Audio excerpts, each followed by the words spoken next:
कहानी के शुरू में हमें एक केमिकल प्लांट दिखाया जाता है जहाँ पर नए नए रिसर्च तहकीक और तजुर्बे करके खतरनाक किस्म के हथियार बनाए जाते हैं। ये प्लांट लीबिया में था। वहाँ पर काफी सारे सिपाही पहरा दे रहे थे। उधर ही हम वहाँ के जनरल को देखते हैं जो अपनी फैमिली के साथ बहुत खुश था, मगर उसकी ये खुशी ज्यादा देर तक नहीं चलने वाली थी। तभी एक सिपाही को एक आदमी मार देता है और अब अचानक से उस केमिकल प्लांट पर हमला हो जाता है। उधर बम गिरने लगे थे और साथ ही कुछ लोग जो अपनी गाड़ियों में बैठे गन से वहाँ के लोगों पर हमला कर रहे थे। अब उधर उन लोगों का हेड आता है जो वहाँ पर हमला कर रहे थे। दरअसल ये बहुत बड़ा दहशतगर्द था जिसने जनरल को पकड़ लिया था और उससे वहाँ के बम्स के बारे में पूछता है, क्योंकि यहाँ पर केमिकल्स का इस्तेमाल करके खतरनाक किस्म के हथियार बनाए जाते थे। तो ये दहशतगर्द उन्हीं हथियारों को हासिल करने आया था। जनरल उसे लोकेशन के बारे में नहीं बताता तो वो दहशतगर्द उसको भी मारने की धमकी देता है। ये सब देखकर जनरल ने उसे बम्स और हथियारों के बारे में बता दिया था, लेकिन सब जानने के बाद वो दहशतगर्द आदमी जनरल को भी खत्म कर देता है। अब आगे हमें बर्नी नाम का एक आदमी दिखाया जाता है जो कि अपने दोस्त के घर पर आया था। वो बाहर खड़ा अपने दोस्त की बातों को सुन रहा था जो अपनी फीमेल फ्रेंड के साथ लड़ रहा होता है जिसका नाम जीना होता है। जीना उसके दोस्त जिसका नाम ली था उससे इसलिए लड़ रही थी क्योंकि जीना का कहना था कि ली अपने काम की वजह से उसे सही से वक्त नहीं देता। अब तभी नी दरवाजा खोलता है जिसके सामने बर्नी खड़ा था। वो उसे अपने साथ लेने के लिए आया था। दरअसल बर्नी ने एक बार में जुआ खेलकर अपनी अंगूठी हार गया, मगर वो उसे बहुत पसंद थी और वो बहुत कीमती भी होती है, तो इसलिए वो ली को अपने साथ लेने आया था ताकि एक बार में जाकर वो अंगूठी दोबारा हासिल कर सके। ली का बर्नी बहुत अच्छा दोस्त था, तो इसलिए वो बर्नी के साथ जाने के लिए तैयार हो जाता है। बर्नी रास्ते में जाते हुए उसे बताता है कि मेरी अंगूठी जिसके पास है वो यहाँ का सबसे बड़ा गैंगस्टर है, इसलिए हमें पहले बारटेंडर से बात करनी चाहिए कि वो हमारी अंगूठी वापस ले दे। जब ये जाकर बारटेंडर से बात करते हैं तो वो इनसे यही कहता है कि अगर अंगूठी चाहिए तो तुम्हें उन लोगों के साथ फाइट करनी होगी, लड़ना होगा, तभी तुम लोग अपनी अंगूठी ले सकते हो। अब ये जो कि लड़ाई में काफी माहिर था, वो एक एक करके सबको मारने लगता है। सबको बड़े मजे से डो रहा था। बर्नी जो दूर बैठा ये सब बहुत ही मजे से देख रहा होता है। उसे तो ऐसा लग रहा था कि जैसे उसके सामने कोई फिल्म चल रही हो। अब जब आखिरी आदमी बचता है तो बर्नी उसे मारने के लिए उठता है, मगर उस गैंगस्टर के आदमी ने डर की वजह से बर्नी की अंगूठी को वापस कर दिया था। अब दोबारा से केमिकल प्लांट का सीन दिखाया जाता है जहाँ पर वही दहशतगर्द जिसने जनरल को मारा था अब वो वहाँ के बाकी के बचे हुए सिपाहियों को गोलियां चलाकर मार रहा था। आगे हमें सीआईए हेडक्वार्टर दिखाया जाता है जहाँ पर हम एक्सपेंडेबल 4 की टीम को देखते हैं जो इस मूवी का नाम भी है। वहीं पर ली और बर्नी भी आते हैं।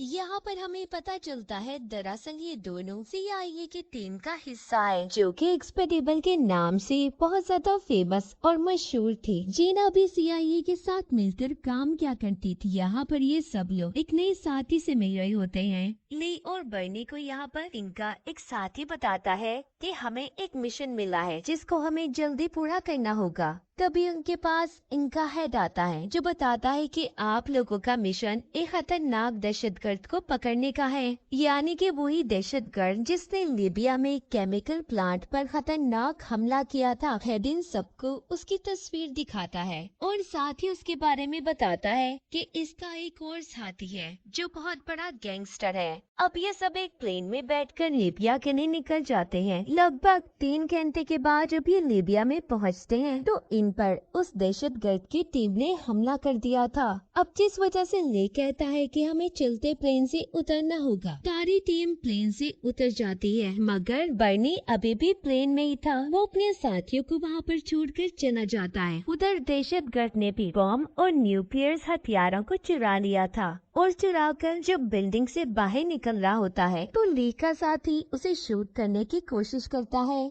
मगर उसकी नजर कमजोर थी, जिस वजह से उसका निशाना चूक गया था। फिर ली और उसका एक साथी गाड़ी में बैठकर उस दहशतगर्द का पीछा करते हैं। एक भगदड़ मची हुई थी। बर्नी जो प्लेन में बैठा हुआ था वो सब कुछ देख रहा था और ली को बताता है, जल्दी से उसे पकड़ो, वो बम्स को लेकर भाग रहा है। ली जो कि उसकी गाड़ी के पीछे था, तभी दोबारा से बर्नी के प्लेन पर भी हमला हो जाता है। ली जब ये देखता है तो वो उसकी मदद करने की कोशिश कर रहा था, मगर बर्नी कहता है पहले तुम उसे पकड़ो और हथियारों को बचाओ जो वो दहशतगर्द लेकर भाग रहा है। ये बात सुनकर ली कहता है सब कुछ गया भाड़ में, पहले मैं तुम्हें बचाऊंगा, और इतना कहकर अपना रास्ता बदल देता है। यही से इनका ये मिशन बर्बाद हो चुका था। सबसे पहले ली अब उस मशीन को तबाह करता है जिससे बर्नी के प्लेन पर हमले किए जा रहे थे, लेकिन तभी दहशतगर्द आदमी भी बर्नी के आग लगे हुए प्लेन पर एक बार फिर गोली चलाता है, जिससे कि अब बर्नी का प्लेन पूरी तरह से क्रैश हो चुका था।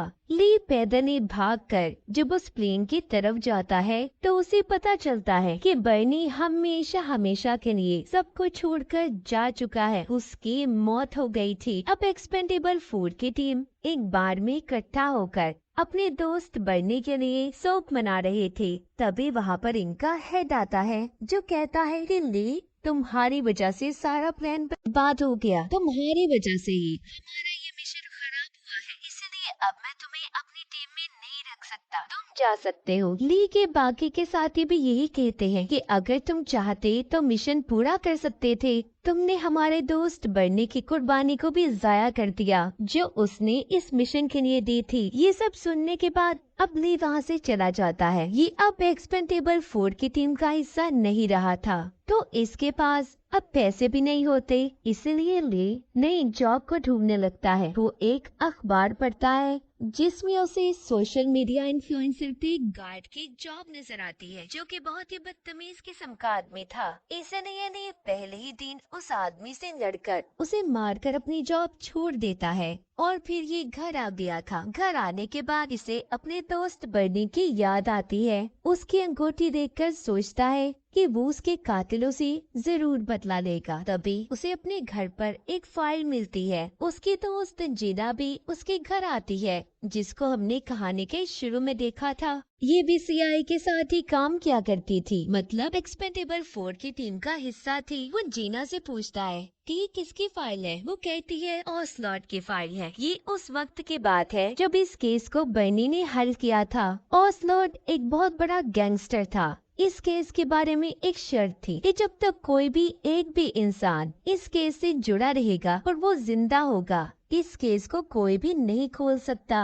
अब क्योंकि बर्नी ही अकेला इस केस के बारे में जानता था जो पहले जिंदा बचा था, अब क्योंकि वो भी मर गया है, इसलिए हमें इस केस की फाइल मिली है और अब हम बर्नी का बदला लेंगे। ली उसे एक खंजर देता है, कहता है जीना तुम इससे बर्नी का बदला लेना, इससे उस कातिल को मारना। जब सुबह होती है तो जीना ली के उठने से पहले ही वहाँ से निकल गई थी। ली भी अब जल्दी से उठता है और तैयार होकर मोबाइल पर लोकेशन को चेक करने लगता है। दरअसल इसने जीना को जो खंजर दिया था उसमें इसने जीपीएस सिस्टम को ऑन कर दिया था ताकि इसे पता चल सके कि जीना अपनी टीम के साथ कहाँ पर जा रही है। उधर जीना और उसके साथी साउथ एशिया के सीक्रेट सीआईए के हेड ऑफिस में पहुंच जाते हैं। इधर ली थाईलैंड की तरफ निकल गया था। वो दरअसल यहाँ पर बर्नी के एक पुराने दोस्त की तलाश में आया था। ली को जब बर्नी का दोस्त मिलता है और जब उसे बर्नी की मौत का पता चलता है, वो भी ली के साथ बर्नी की मौत का बदला लेने के लिए तैयार था। उधर एक्सपेंडेबल 4 यानी कि सीआईए की टीम को उनके खास हथियार दिए जाते हैं। तभी उनके पास उनका हेड आता है जो सबको उसी दहशतगर्द के बारे में बताता है जिसने पहले लीबिया के प्लांट पर हमला किया था और बर्नी को भी मारा था। उसने अब एक बहुत बड़े शिप को हाईजैक कर लिया था, मतलब कि उस शिप पर कब्जा जिसमें बहुत सा सामान ले जाया जा रहा था। और वो ये भी बताता है कि उसी शिप पर ऑसलॉट भी आने वाला है जो एक बहुत बड़ा गैंगस्टर है। हमारे पास उसको पकड़ने का बस अब यही मौका है और अब काम को ध्यान से करना, ऐसे मत करना जैसा तुमने लीबिया में किया था, सारे मिशन को बर्बाद कर दिया था और इसीलिए अब मैं भी तुम्हारे साथ ही चलूंगा। जीना अब अब सबको मिशन के बारे में बताती है कि उन्हें क्या क्या करना होगा। वो बताती है कि सबसे पहले हम उस शिप पर पैराशूट की मदद लेकर उतरेंगे, जिसके बाद हम सबसे पहले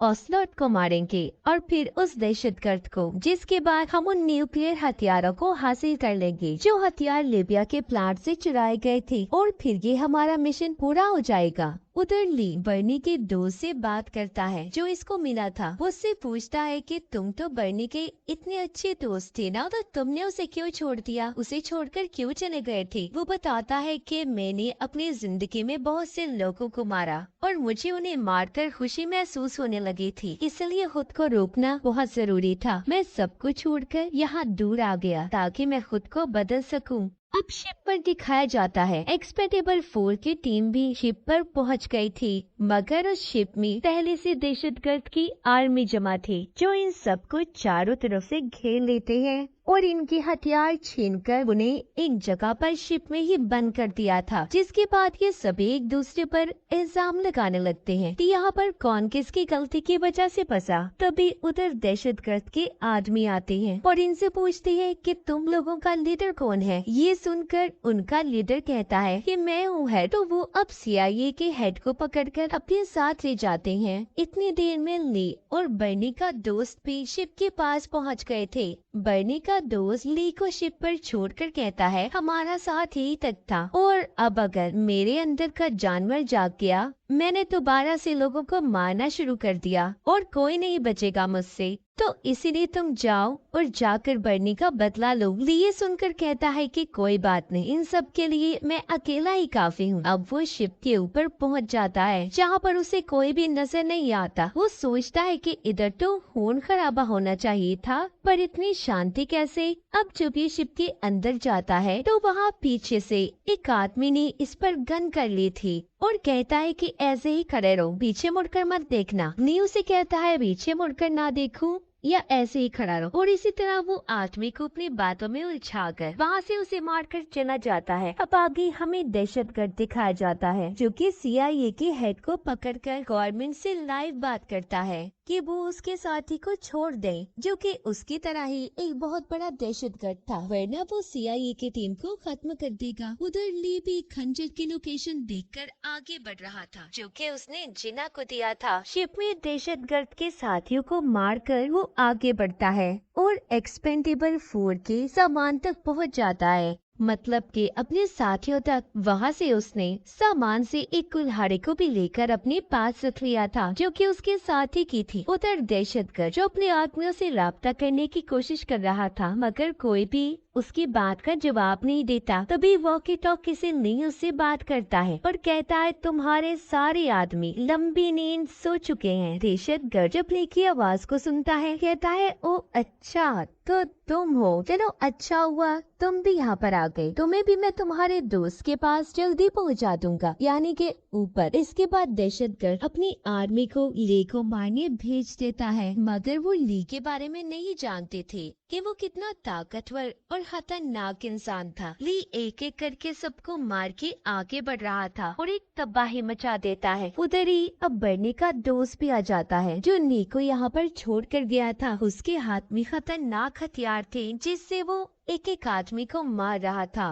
ली जब उसे देखता है तो पूछता है तुम यहाँ पर क्या कर रहे हो, कहीं रास्ता तो नहीं भूल गई। जिस पर बर्नी का दोस्त कहता है मैं ऐसे ही बर्नी के उस दोस्त को कैसे मरने दे सकता हूँ जिससे बर्नी इतना प्यार करता था। अब ये दोनों मिलकर दहशतगर्द की आर्मी का मुकाबला करते हैं और फिर इन्होंने उस जगह को भी ढूंढ लिया था जहाँ पर इनके बाकी के साथी कैद थे। जब ये उस जगह पर आकर देखते हैं, मगर अब वो भी यहाँ से जा चुके थे। उन लोगों ने भी यहाँ से बाहर जाने का रास्ता ढूंढ लिया था, लेकिन उनके पास कोई हथियार नहीं था जिस वजह से वो कुछ भी नहीं कर सकते थे। अब ली अपने साथियों की मदद करता है उन तक पहुंचकर, जिसके बाद ये सब अब उस बॉम्ब तक पहुंच जाते हैं जो दहशतगर्द ने इन्हें मारने के लिए शिप में लगाया था, जिस पर 27 मिनट का वक्त चल रहा था। इसे उसके साथी कहते हैं अब हम क्या करेंगे, जिस पर ली कहता है फिक्र नहीं करो, हमारे पास 27 मिनट ही बहुत हैं। जिसके बाद एक्सपेंडेबल 4 दहशतगर्द की आर्मी पर टूट पड़ते हैं। हर कोई अपनी महारत दिखाकर उन्हें मार रहा था। ली की लड़ाई दहशतगर्द से होती है। दोनों एक दूसरे पर भारी पड़ रहे थे। ली दहशतगर्द को चाकू मारता है, जिस पर वो कहता है बस इतना ही कर सकते हो, इतना सा चाकू है तुम्हारे पास। अब ली अपने साथी की कुल्हाड़ी मारकर कहता है इससे बड़ा चाकू देखोगे या बस यही काफी है। अब ली उससे बॉम्ब का रिमोट मांगता है, जिस पर दहशतगर्द उसे जवाब देता है वो मेरे पास नहीं है, वो तो ऑसलॉट के पास है। इतने में अब वहाँ पर हेलीकॉप्टर भी आता है, जिसमें दहशतगर्द का रिहा किया हुआ साथी था। उसे आर्मी वाले छुड़ने आए थे, मगर उधर अचानक से CIA का हेड आ जाता है, जो उस दहशतगर्द के साथी को मार देता है। दरअसल ये हेड ही ऑसलॉट था, जो कि बहुत बड़ा गैंगस्टर होता है और दहशतगर्दों के साथ मिलकर काम करता था। वो अपनी टीम को भी यहाँ पर धोखे से लेकर आया था, ताकि उन्हें यहाँ पर लाकर खत्म कर सके और सारा इल्जाम दहशतगर्द पर आ जाए। ये उसके मिशन पर जाने की वजह से सारी एक्सपेंडेबल 4 की टीम मारी गई। अब ये सारी बातें खड़ा ली भी सुन रहा था, जो पीछे से उस हेलीकॉप्टर को ही उड़ा देता है, जिसमें ऑसलॉट जाने वाला था। ली नहीं चाहता था कि वो यहाँ से जाए। इसी बात पर ऑसलॉट ने भी बॉम्ब के रिमोट को पानी में फेंक दिया था, जिसके बाद वो सभी एक्सपेंडेबल्स पर गोलियां चलाने लगता है। ली अपने साथियों से कहता है कि हमें जल्दी पानी में कूदना होगा, वरना बॉम्ब फट जाएगा और हम सारे मर जाएंगे। इसके अलावा हमारे पास कोई रास्ता नहीं है। ये बात सुनकर बर्नी का दोस्त कहता है पानी में क्यों कूदना, मेरी बोट इस शिप के पीछे ही बंधी हुई है। अब ये सभी शिप के पीछे के रास्ते से बाहर निकलते हैं और सभी एक रस्सी की मदद से बर्नी के दोस्त की बोट में चले जाते हैं। जब ली की बारी आती है तो वो रस्सी को काट देता है और कहता है कि मेरी कुर्बानी जाया मत जाने देना। बॉम्ब में अभी भी 6 मिनट का वक्त बचा था। ली जल्दी से कंट्रोल रूम में जाता है और उस शिप के रुख को बदल देता है, ताकि बॉम्ब फटे तो शिप उस वक्त शहर के पास ना हो। उधर ऑसलॉट भी अपने लिए बोट का इंतजाम करवाता है और अपने आदमियों से कहता है कि एक्सपेंडेबल 4 में से कोई भी आदमी नहीं बचना चाहिए। मगर वो ये बात नहीं जानता था कि एक्सपेंडेबल्स तो कब का जा चुके हैं। अब सिर्फ शिप में ली ही बचा था, इसीलिए वो ली पर अंधाधुंध फायरिंग करने लगते हैं। ली भी जवाब में गोलियां चला रहा था, लेकिन जल्दी उसकी गन में गोलियां खत्म हो जाती हैं। तभी उसे अपनी तरफ एक हेलीकॉप्टर आता हुआ दिखाई देता है और उस शिप के ऊपर बॉम्ब गिरा देता है। जब ली बाहर आकर देखता है तो वो ऑसलॉट अभी भी जिंदा था। वो उसे अब भी अपने साथ लड़ने के लिए बोल रहा था। ली जब उससे लड़ने चाहता है तो वो धोखे से अपनी